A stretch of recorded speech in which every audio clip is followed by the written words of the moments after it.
High school is hard enough. Now add an autistic kid who spent years learning how to survive childhood and watch all of that get upended the second the social rules change.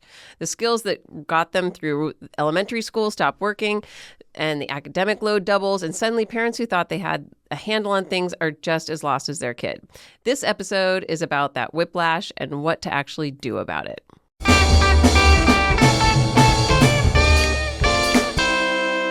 Welcome to the Refrigerator Moms. I'm Kelley Jensen. I'm here with my friend Julianna Scott, and today we're talking about adolescence, a very difficult time. I want to start by saying that for the profoundly autistic, that's sort of outside the scope of this paper. We were really talking about kids that can be mainstream high schooled, or you think they can be mainstream high schooled because they did well throughout middle school, relatively well with accommodations. High school's a whole new ballgame, dealing with coming of age of the body. And so profound autism has a different path than this paper. So the subject of this paper is those kids that are able to or start out being able to be in high school. Yeah. Today we're talking about autistic teens and the social shift that catches everyone off guard. And beyond traditional high school might look like, if that's necessary. And then we're going to spend most of our time in our questions. And you can find those in our paper. We have a paper that goes along with this episode. You can find it on our website, refrigeratormoms.com, and it goes into all the details there. About adolescence and education? Yes. Cited, all the things. Okay.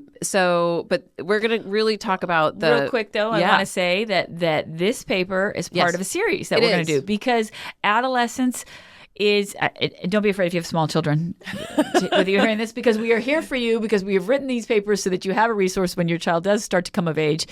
It is a voluminous time. I mean, we know this from our typical kids. Yes. I mean, so there's a lot. The teen years, there's a lot. And so this is going to be part of a series, a 3-part series that we're going to do. This is the first of that. This is going to be dealing with high school. We're going to be doing one that has to do with puberty. Whew, that's a loaded one, right? And then one that has to do with what comes after high school. That transition. The transition into adulthood. So look forward to those. And I'm going to venture to say that you could use them for your neurotypical children too, just as a benchmark. I think so too. So we're going to get through all that. We're going to get through our questions. We're going to get to our what would you do's, what would we do's. What did we do? What did we do? And didn't do. And what we wish we had done, and some concrete to-dos that you can walk away with. All right. So what makes adolescence so challenging? Why is it that oftentimes our kids hit a wall when they go to high school? So we were kind of having a conversation when we were writing this paper about parallel play of childhood and how that's a relatively safe spot for kids, because it is physical, it is bonding over a lot of times physical play, right? And you're in the sandbox doing one thing, I'm in the sandbox doing another thing, and nobody notices. The alone together. And it is a really beautiful time. Even for those of us that have had children that were struggling, it was still a beautiful time when we look back on it through the lens of how things progressed. But then adolescence changes all that. There's not play anymore. No, it's peers. It's peer-to-peer, peer dynamics. There's the emotional, the social. When they get a little older, the romantic. And none of that comes naturally for a lot of our kids. Right. So, and then the importance of masking starts to play a role. You can check out our paper about masking and how it's really a time when, if a child wants to, they need to learn how to put it on and take it off with aplomb and with skill. And that's a bumpy road for a lot of our kids. So much of this is enmeshed, right? So there's bullying that can come up, and that could lead to more masking, which can lead to burnout. Even if there is no bullying, it's just the regular, like, making it through the day and the masking, all of that hits. And then this is also the time where the academic workload comes up. Yes. And now people are starting so early to talk about what comes after high school. Right. High school is this like pressure cooker situation where no one is totally sure what's going to happen after high school, where they're going to land, but everyone feels the pressure to do as many activities as they can do, take rigorous courses, all of that. And also, let's not discount, we talked about children feel the need to mask, that's because they're coming to the realization and the deeper understanding that they're different, that there's something about them that just doesn't quite fit in, that it's a level of understanding they maybe didn't have as children, the desire to fit in. And with that comes maybe comorbidities starting to set in. They become depressed because that realization overwhelms them. So it's a lot. There's a lot of mental health challenges. There's a lot of physiological challenges, academic challenges. And and so we recently talked about college readiness versus college capable. That really comes into play during these years. Yes. And if you're aware, you know that this is the time where you're building those executive functioning skills. And this is all starting to emerge in middle school. Like you understand, like your kids, not turning in assignments and doing those things. Well, high school is really the time where that is really kind of writ large, where the stakes are seemingly much higher. And we get into that a lot in our paper on college readiness and our episode with Dr. Marcy Schwartz, and people should go and check that out because we really talk about these 4 areas: the executive functioning, the independence, the advocacy, and social skills for whatever is going to come next. That is really important. So we're not going to delve too deeply into that here, but that is an important part. And we go into all of the research on, the bullying rates, the masking, the burnout, the self-advocacy, and school quality, what we're looking for in our paper. So again, go back and read that. There's citations, the full picture. So we moved through that pretty quickly so we can get to the more practical part. This episode of The Refrigerator Moms is brought to you by Brain Performance Technologies. Brain Performance Technologies is a specialty mental health clinic that offers magnetic e-resonance therapy, or MERT, for autistic people aged 3 or older. MERT is a transcranial magnetic stimulation protocol that utilizes an EEG diagnostic to deliver personalized magnetic pulses to stimulate the brain and build neural pathways effective in managing autistic symptoms. What are the signs your teen isn't prepared to succeed in their current environment? Yeah. So start off with the self-advocacy. So look at whether or not they can actually self-advocate. Do they seek out help? Can they make their case? Can they follow through? Or is that really draining? And how much support and help do they need? Look at whether their day-to-day life still has room in it for anything besides just kind of surviving it. If they're just coming home and needing to be on a screen for the rest of the day, can't really deal with extracurricular activities, a social life, or homework, or 1 or 2 chores around the house, 1 or 2 chores, even things they like to do around the house. Participate in their family life. Yeah. If masking is or keeping pace with their peers is triggering the burnout, the meltdowns, the flare-ups. There's, remember the moodiness of teens. Is it typical teen moodiness? Are they so overwhelmed by what's going on that this is something else to think about? So these all might be indicators that your teen isn't thriving in their current environment. Right. And of course, we're going to expect some of that with our kids. But when it gets to be that critical time where you are suspecting that their mental health is really being impacted, it might be time to think about, another environment or more accommodation. Yes. And so I don't know. Maybe we should talk about those options, those other beyond traditional high school options. Something I want to say about that is that when my son was in high school, and I know now, and I didn't really learn it until after high school, he didn't really have the words to be able to communicate with me what the issues were, but it turned out they were all social. They were all social anxiety issues, and really dealing with not being able to be who he wanted to be because of his disability. That we were having many meltdowns.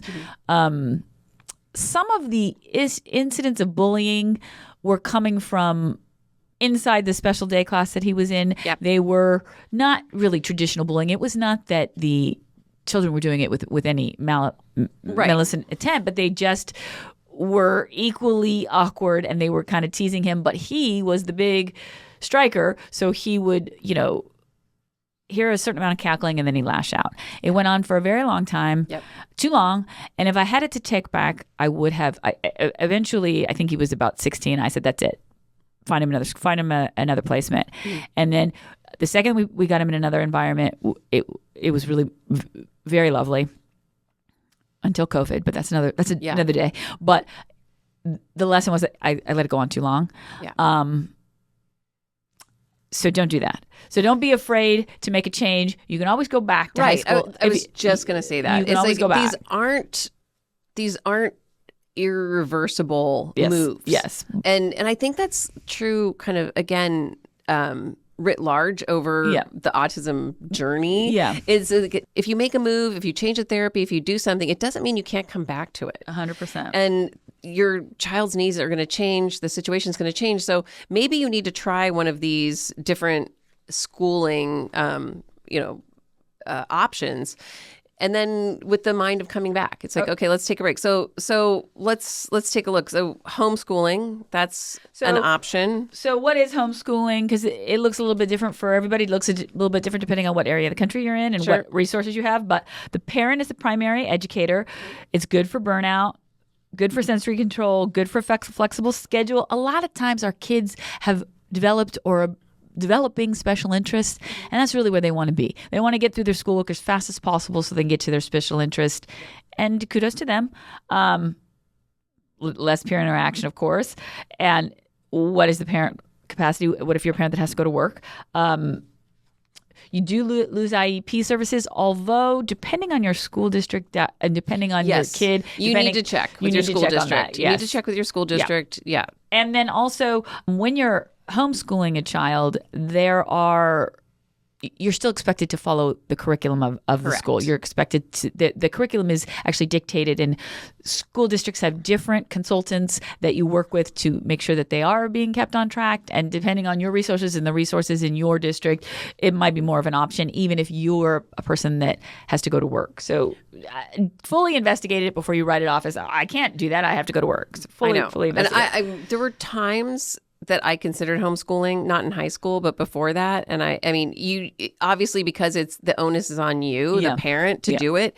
Think about your capacity to be able to do homeschooling. There are also other options. Like there was a hybrid high school that I looked at, and it was, I guess we're going to talk about hybrid high schools, but it was a homeschooling curriculum, but in another environment. They were kind of in their own cubicles, and then occasionally they would get together in conference rooms and then have like some interaction. But it was kind of this hybrid. The curriculum was homeschooling, and they did it self-paced and online, but then they had other opportunities. So, again, there's some different options for the homeschooling option. Okay, deschooling. So what's the difference between homeschooling and deschooling? Yeah, so deschooling is usually a transitional break after burnout or trauma. So it's necessary for rest. Deschooling is you're not in school. Yeah, you're at home. Yeah, but re-engagement can be harder than expected if the timeline slips. So that's the problem. It's like, if you are out of school too long, obviously that comes with its own set of potential problems. Yeah. So, but sometimes it's very necessary to take that time, but, just be really cognizant, work with,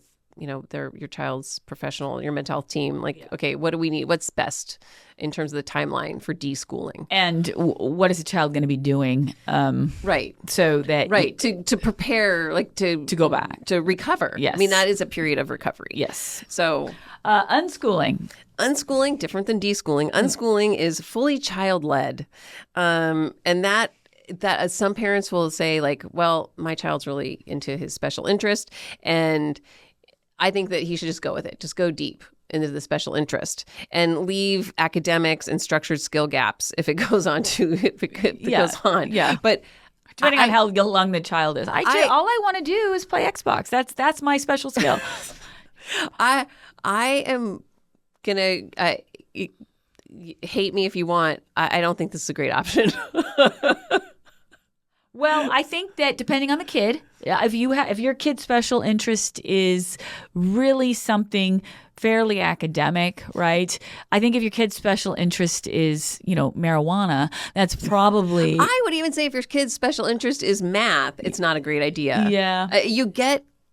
It's okay to not, learn a non-preferred topic. Well, you're not supposed to... It is a bad habit to do only with what you're good at. Right. You have to fail. You have to have things that you struggle with. You have to have things that you work at mastering. But for some kids, it might be necessary to do them in conjunction with an online school, right? So maybe just environment of high school is too much? It kind of loses me with the child led, to be honest. I just, that's why, I mean, the other ones are legit. We've got parent led, everything. Child led. Do you really want your child leading? Well, what are they leading? Their education? What are they leading? And I put the onus on the school district. Yeah. I think that the school districts are so maxed out that they're like, whatever, do what you want. Right. They're not going to push. Whatever. Whatever. Is truancy a thing anymore? I mean, I think we should call it truancy. It's not unschooling. It's just truancy. Right. So then there's online public school. Yeah. So that's structured, accredited, sometimes still IEP eligible, depending on the state. So that's kind of like what I was talking about. They have the online programs. Yeah. I mean, I think that's a fine option for some kids. Again, you have to be looking at the kid and what the issue is. I think COVID was sort of an experiment in that. So I think we've learned a lot about what online high school, how some kids, there were some that really were thriving during that time, and didn't like having to go into school and all those things and were able to do things. But again, that's so individual. So a lot of kids just really struggled during that time, more than didn't. But hybrid schools, a couple of days in person, the rest at home. I think you have to be a really strong personality of a child to be able to make that leap. I mean, it seemed like you would be reintegrating every couple days that way, but whatever. I mean, if that's what works for your kid. Yeah, that's an option. Yeah. Therapeutic day schools, mental health integration built in, but often expensive. So that's what my son did when I pulled him out of, and it was paid for by our district. So there are rules about what they have to pay for. So you are required to have an education. We were fortunate enough to be in a district that had money to have access to therapeutic days, and we had therapeutic day schools in our area. It was wonderful. It was very good for him, very good for all of us. And, like we said earlier, you can always go back, but you might not want to. He didn't want to. I've worked with students as a college essay coach with students who were in therapeutic day schools, often in a state not their home state. They needed some more intensive mental health attention. Yep. And sometimes those are a good bridge. Mm-hmm. I don't know too many students who are there for 4 years. It's usually something, a year or something like that. That is often an option too. That's something to look into. I think it's really good to be aware of these different options. And then the final one we have here is trade and vocational programs. So we say they're underutilized, but they're worth naming explicitly as a legitimate path, not as a fallback. I would agree with this. I think that anything that's underutilized. I mean, we have everybody running for one version of a program and leaving unfilled spots in another, and leave no stone unturned. No, absolutely. And again, it was kind of an education when I went through it for my son, because he was going from a middle school that he had 3 different middle schools. And so we weren't sure of the gap in his academics going into high school. So I did a ton of shopping around for a high school. You did. And saw all kinds of iterations, and some small, some big. And, it was sort of a Goldilocks situation. And ultimately, my son was old enough to have some buy-in, and I didn't want him to go kicking and screaming to any one of them. And so when I kind of narrowed it down, we toured together. But ultimately he ended up at our public school that had a great support system in place. So again, it really matters. Looking around, if you have the luxury of having multiple options and looking around and seeing what's good and seeing what your district offers. Yeah. So it was worth it to do that legwork. But now that we've talked about all the options, and if your child is struggling, you do have those options to fall back on. You don't have to tough it out. No. Well, white knuckling it is rarely a good idea. No.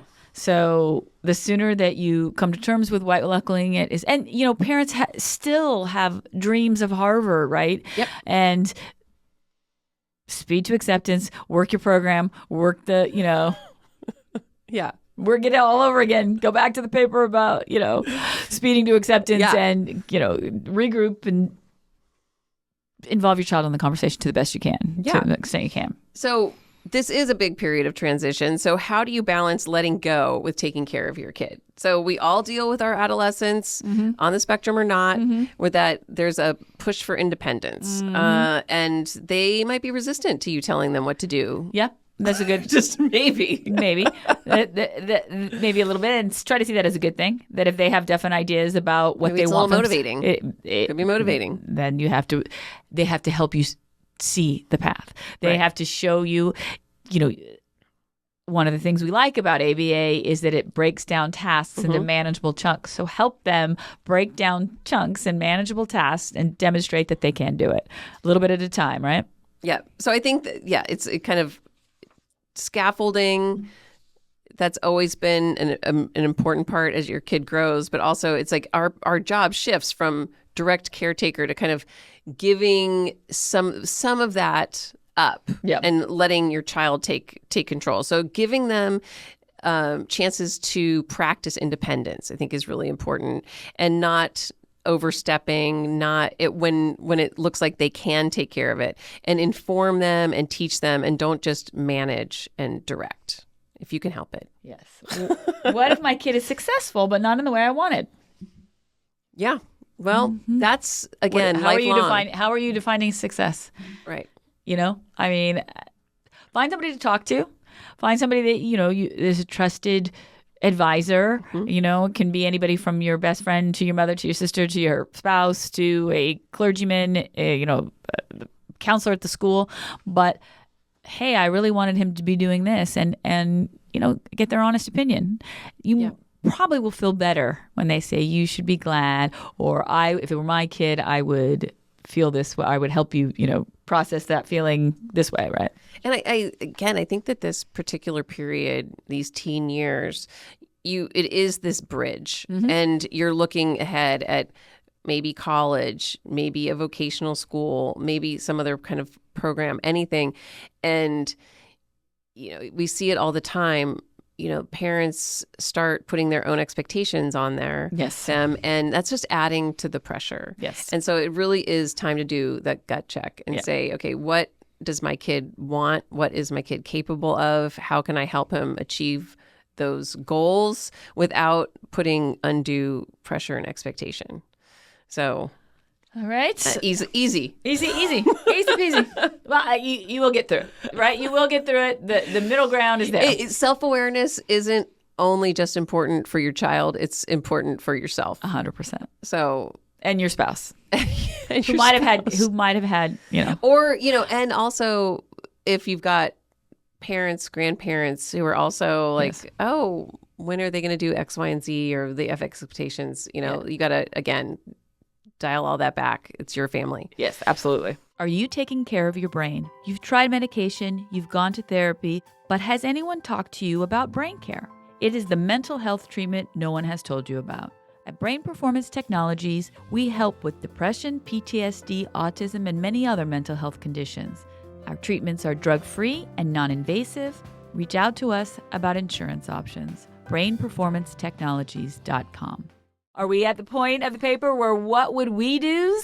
Yes, but I think we also, before we move on to that, just if they are still struggling, if you want to, what else can you do to support them?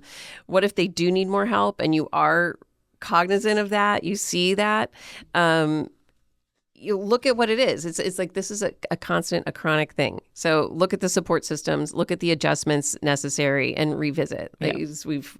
That seems to be our main point is and how to get their buy-in.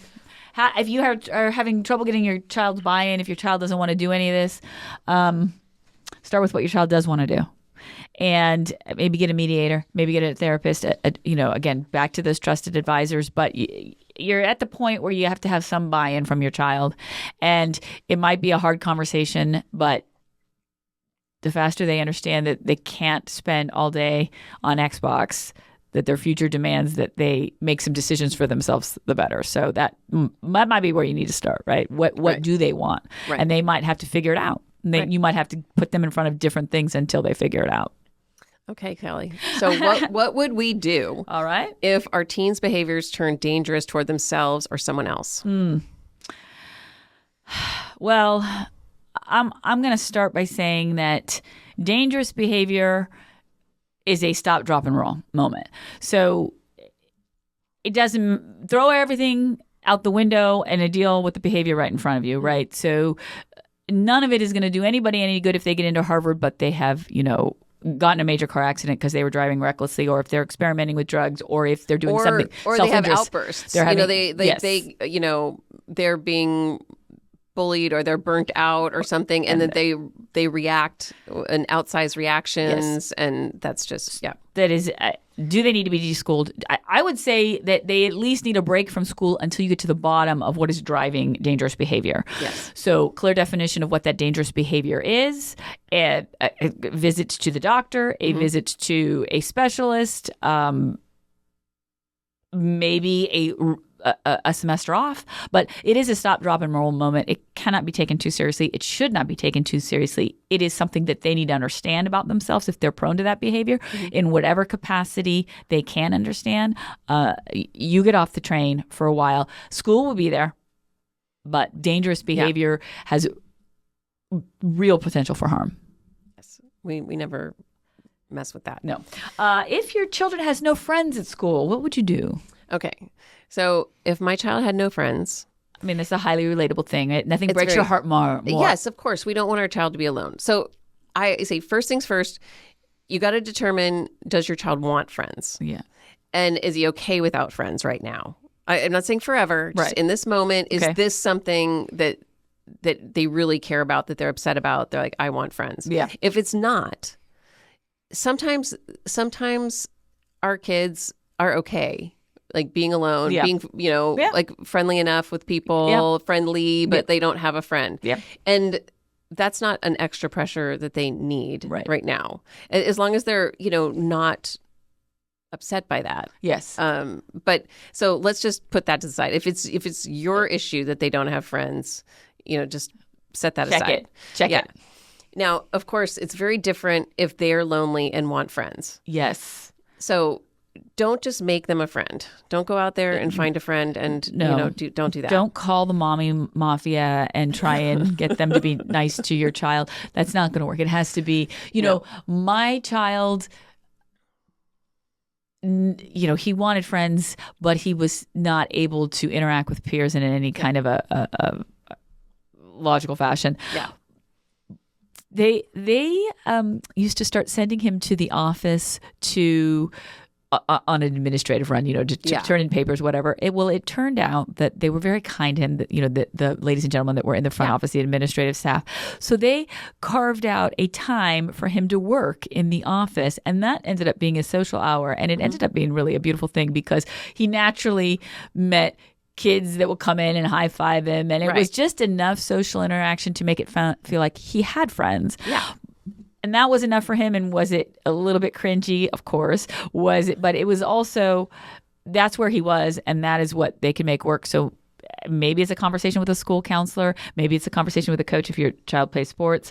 It's definitely a conversation with your child if they can have it. If it's too painful for your child, then I think that you need to encourage your child to talk to someone independent of you. And I think this is...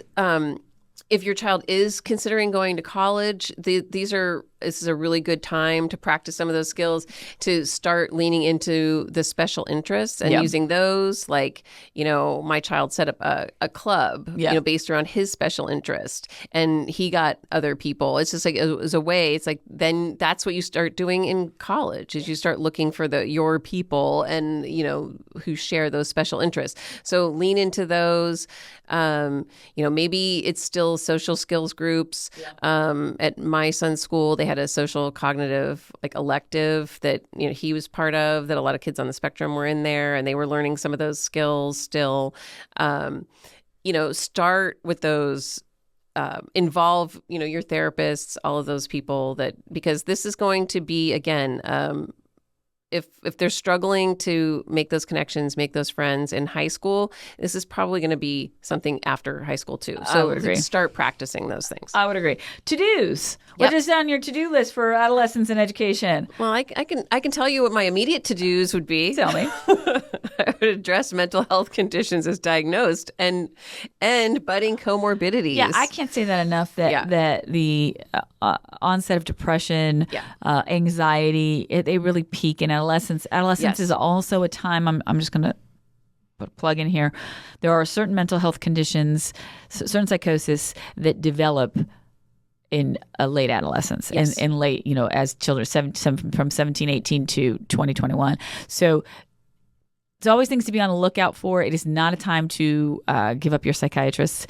Absolutely not. It is a time to keep checking in with your child, and you hopefully will never need a added diagnosis, but it's always a good idea to be on the lookout for them. And about the comorbidities in this particular time frame, what started like you said, you started to see the executive functioning things. Maybe it's time to test for ADHD if you think about that. Yep. OCD that looked kind of different in childhood might start looking different from the childhood OCD. Yeah. So it might not look the same, but so you might need to approach it differently. But it's really important to look at those. And again, anxiety and depression is very high likelihood that your child on the spectrum is also experiencing anxiety and depression.